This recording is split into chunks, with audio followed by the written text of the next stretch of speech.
Act providing for the regulation of hemp products and making penalties. My left is Representative Hermanson, and to my far left is Representative Brown Powers.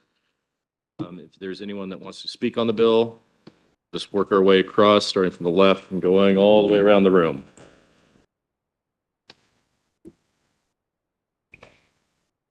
Nobody wants to talk on it? Please step up and use the microphone. You dropped your pen.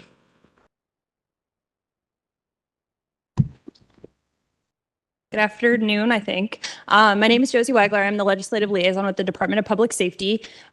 We are officially registered as undecided, but I'm still gathering some feedback from our folks. But last year, the department brought forth a bill to help put some regulation in place and some guardrails in place on the consumable hemp market. And in reading this bill, I think we feel like we made some meaningful, positive strides towards public safety last year, and it seems like this bill undoes a lot of that. So, we do have some concerns with the direction that this bill is heading, and we did feel like last year we made some good strides and would like to see that kept in place.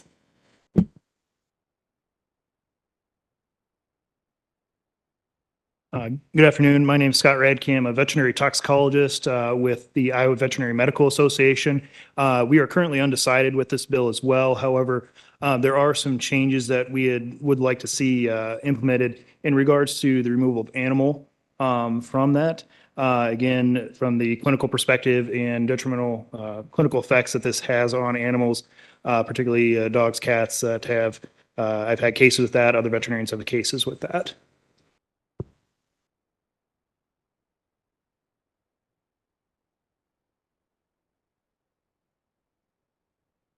Okay, hi, my name is Ashley Powell. I own CBD stores around the Des Moines area.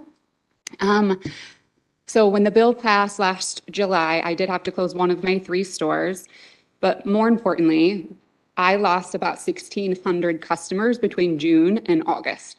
That is a lot of Iowans that are now buying their products either out of state or online. And I think a lot of our legislators are underestimating how easy it is to get anything online.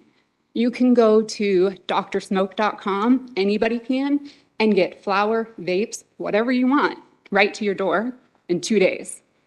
So, and also, there are a lot of studies that show that these products online do not have in them what they say they have in them. So people are getting sick. It is not safe to buy these products online. Iowa does have regulations and lab reports and quality requirements for what we can carry in our stores. And if we don't pass some version of this bill that lets people shop in our stores again, more stores are going to close, more Iowans are going to shop online, and more people are going to get sick. And I think that's all I have to say.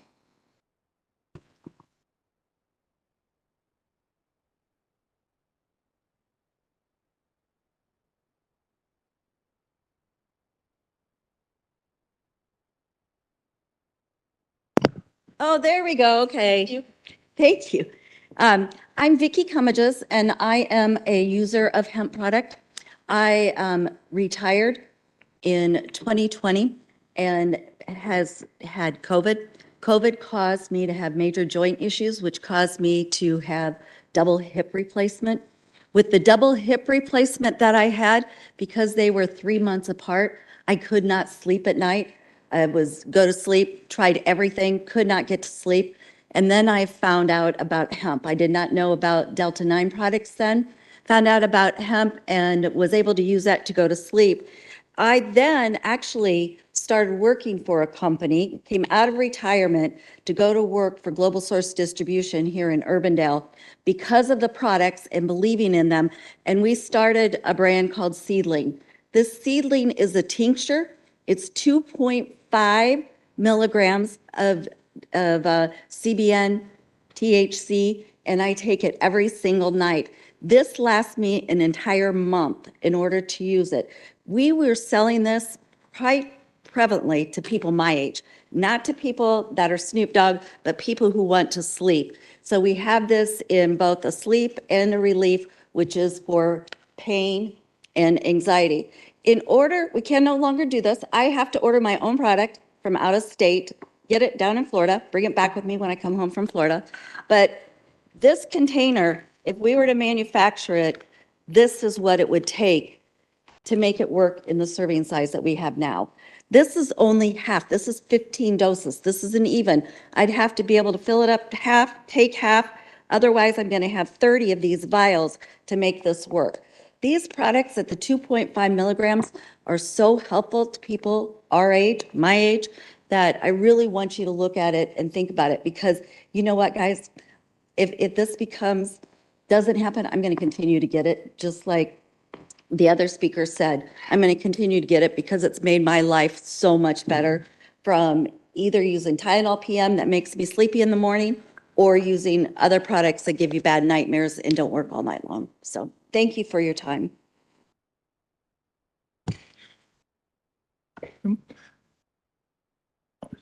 Okay. My name is Dr. Kenneth May. I'm the president of the Iowa Veterinary Medical Association, and I'm here today just to talk to you a little bit about what Dr. Radke did. That's a renowned toxicologist. These products, any THC, is extremely toxic in dogs. We'd like the animals labels removed from there. And going farther, personally, I would like to see a red line label at the bottom of any CBD or hemp product that would specifically state how toxic that they are toxic. THC, not the hemp portion, but the THC portion is extremely toxic in animals and in dogs, and not as risky for death. But if you saw what these dogs look like, and some of them will spend 2 or 3 days in ICU before they're able to return home after even small amounts of those products. And then, of course, that's giving an intended dose. What we see a lot are animals that take an unintended dose. And I won't go into some of the graphic ways that they get that, but you know, of course, when we talk about consumables, dogs consume a lot of things, and unintended and intended, and we deal with toxicities with all of those things. But in this product, it's extremely dangerous. And so I think the liability of having that on the label for humans and animals is not what you intend. Thank you.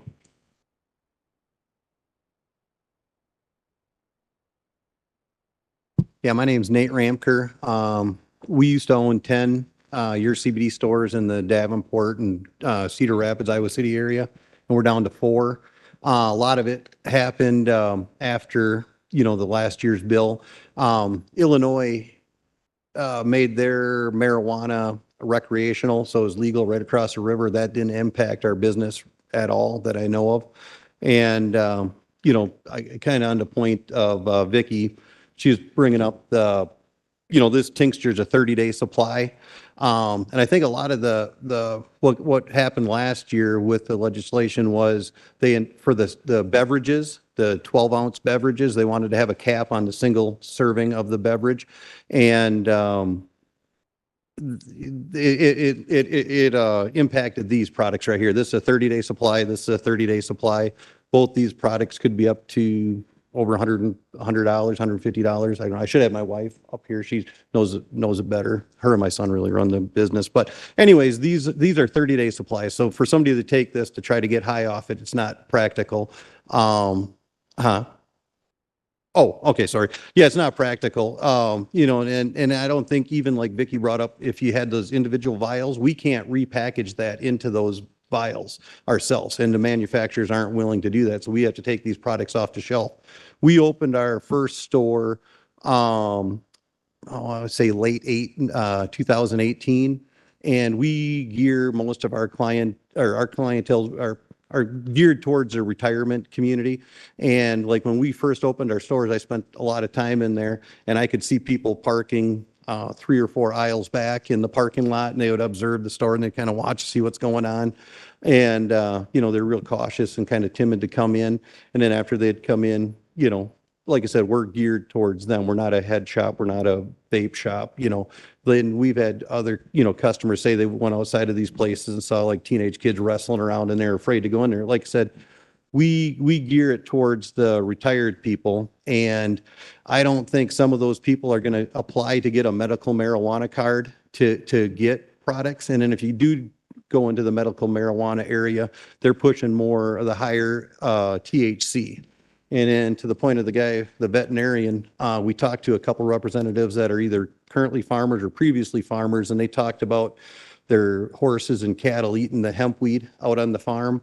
So apparently, that doesn't hurt them. But what I'm getting at is the hemp plant has low amounts of THC in it, where the marijuana plant has high amounts of THC in it, and we're dealing with the hemp. And if you take away our business, you're going to restrict a lot of people that want to stay away from prescription medications, pharmaceutical medications, that are hard on your livers and hard on your kidneys, where, these products I don't think have any of those side effects. And, they're either going to go without, or they're going to go back to the pharmaceutical things they're trying to stay away from.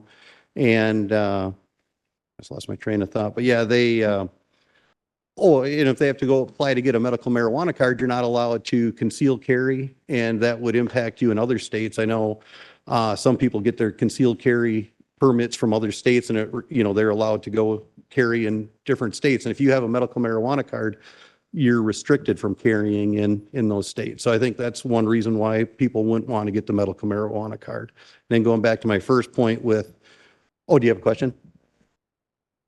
Oh, I'm sorry. Okay, I'll shut up. All right, no, that's good. I ramble. My wife tells me that all the time. So, but yeah, so it's just, like I said.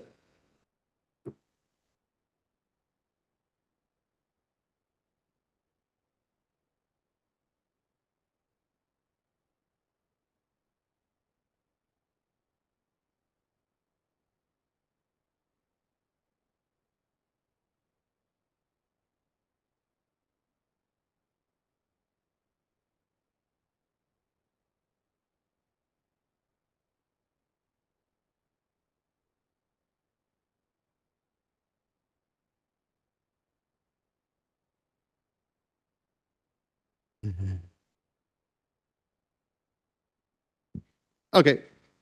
Yep.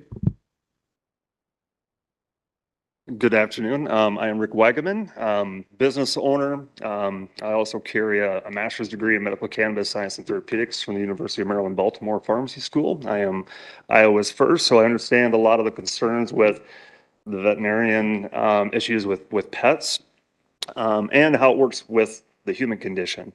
But more importantly, what I want to talk about today is how this last House File 2605, and I do like some of the things that are happening with this new bill.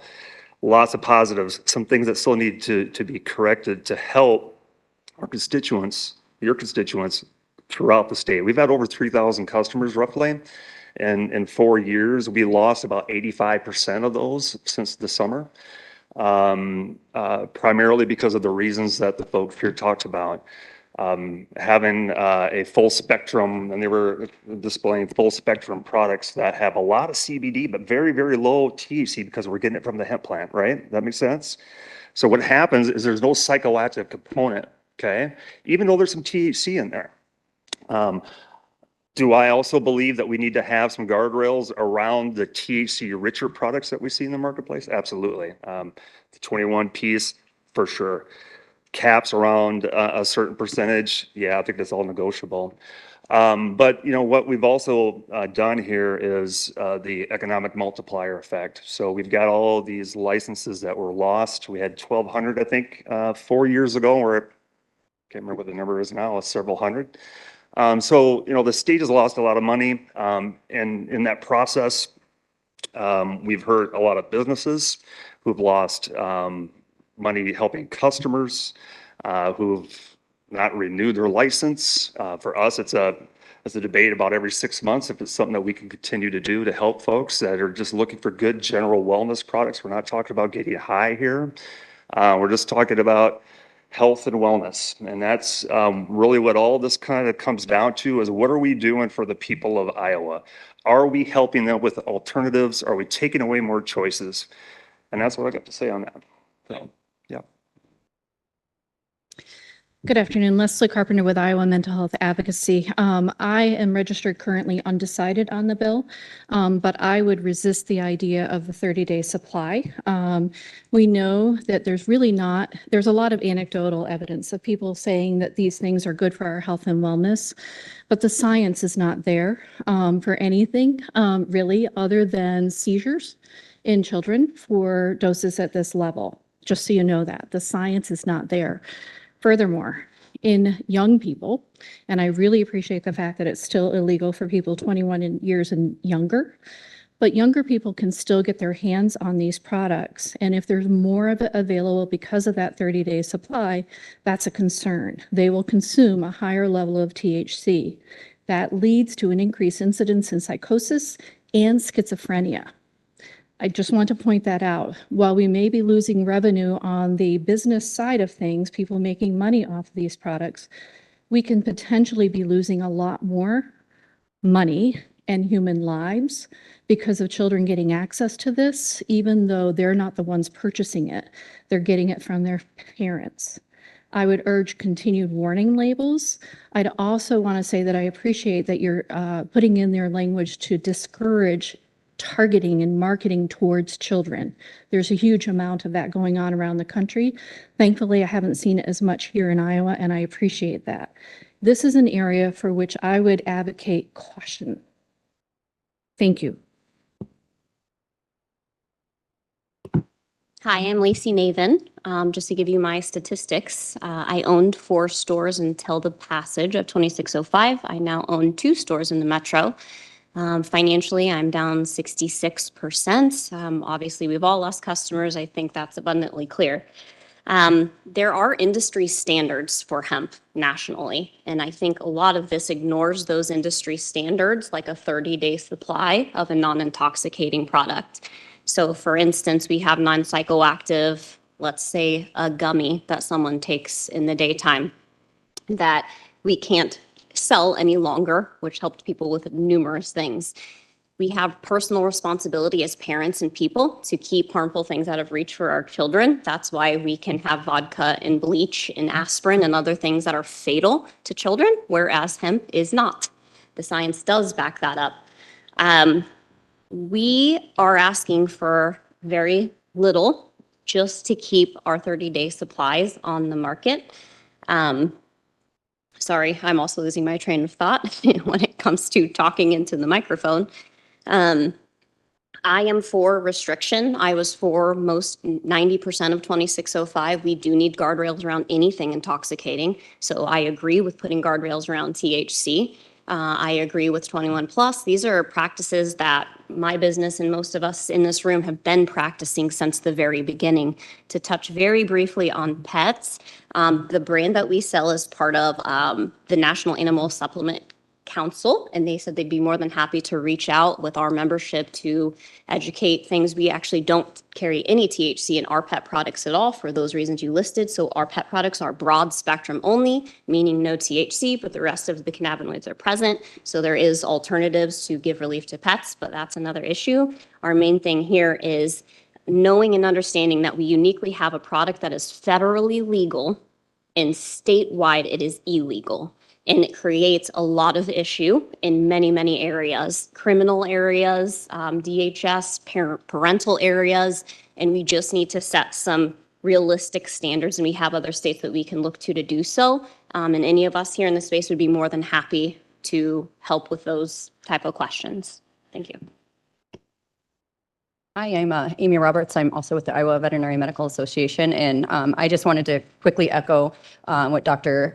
Ken was saying regarding the small animal component of this, that we are seeing higher morbidity, and while we don't see high mortality, even with states around us becoming legal, the amount of times as a practitioner in the ER in the last decade that I've seen cases that are not only more prevalent, but also a lot more expensive for owners, a lot closer to fatal doses, taking a lot more to get them out of the ICU. It is cost prohibitive for some. And then I do have to send patients home without adequate care where the mortality can get higher. And then to also kind of go up with what Dr. Scott was saying, though, again, morbidity is higher than mortality. If it does get into the food supply, we can't keep that animal in the food supply. And then it is, unfortunately, a lost animal, even if the product itself wasn't going to take out the person or the animal involved. But we do appreciate you taking your time to listen to us today. Haley Hook, Department of Agriculture and Land Stewardship. 2 comments that I would make. We're registered undecided on the bill. last year, we did remove ourselves from the hemp program and we gave it back to USDA. So there are a couple mentions of the Department of Ag in the bill, but we no longer have like a regulatory authority over hemp or the growing of hemp in the state any longer. It is regulated by the feds. The other point I will make, I talked to our feed and fertilizer bureau chief. We approve pet food and pet food labels across the state. Iowa's approved ingredients have to be approved by AFCO, which is an American, like the nationwide group. AFCO approved hemp seed meal for use in poultry feed. So that would be approved in Iowa. But the bureau chief said that it basically wasn't approved for other animal feed.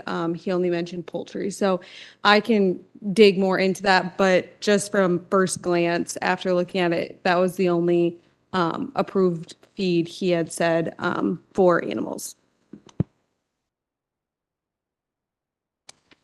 Okay, good afternoon, representatives. Thank you, Teresa Harms. I represent the Iowa Hemp Alliance. Thank you for listening to the concerns of the industry today. We represent customers, we represent retail operators, manufacturers, distributors, kind of all folks within this space. Since the passage of 2605, which we supported a lot of the conditions that were in that piece of legislation. However, there were significant unintended consequences that came as a result of that. As you've heard today, I'm not going to reiterate those pieces, but just challenge you to think about how do we move forward. So we have a regulated industry that is the federal government allows and makes consumable hemp legal across the country. So how do we put up guardrails to make this safe for everyday Iowans? And so last year, when House File 2605 went into effect, what it did was kind of throw the baby out with the bathwater, if you will. The restrictions were so significant that it eliminated the products that people had come to rely upon and utilize across the state. And so the retailers that are here today, here on behalf of their customers and themselves, sharing with you the concerns, particularly about being able to offer the products on their shelves that people would like to have access to. And if they don't have access to them on the shelves in these retail operations in their neighborhoods, then they're forced to go and try to find them online.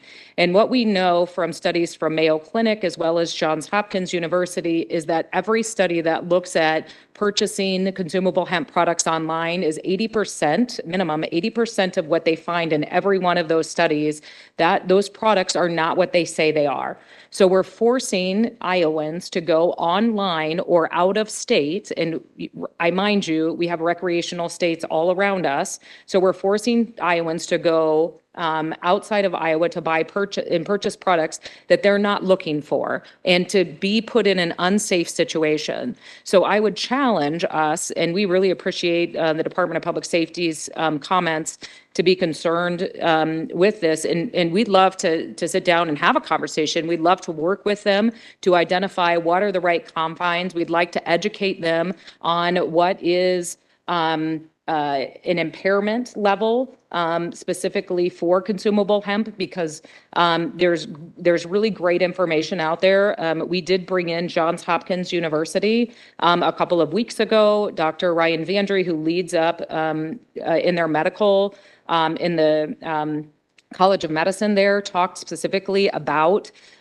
where the intoxication impairment level happens for consumable hemp, and that you need to specifically dose consumable hemp for the product that is being delivered. So a beverage is going to provide an intoxication level or an impairment level. Sorry, the eyes, I get them confused. The intoxication level quicker, and it's going to come down quicker, as opposed to a tincture or a gummy. Your intoxication level is going to come up to a specific level, because you have to, that has to go through your digestive system, and then it's gonna stay longer through in your body before it comes back down. So I would really invite you all to watch the video from Johns Hopkins University. It was distributed to all legislators, and it'll really provide the science. And I'll be happy to provide it to anybody in here who would like to see it.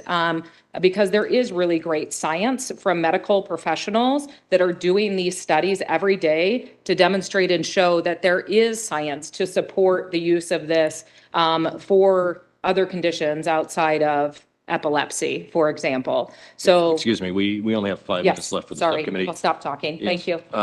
If you can make it quick. Yep. Real quick, Phil Jennery with the Iowa Hemp Coalition. We are registered in support of the bill. Just echo the comments of what everybody else said, but you know, our store owners, Iowans here, are on the breaking point of losing their stores, and this bill helps provide them, you know, and the state a better way to have this product in making sure that our folks can get what they need, but also providing those guardrails. And so I think that having this move forward helps everybody, and look forward to having further conversations. All right, thank you. Thank you, everyone. Representative Brown Powers, do you have any questions for anyone in the room? Representative Hermanson, do you have any questions for anyone in the room? No question.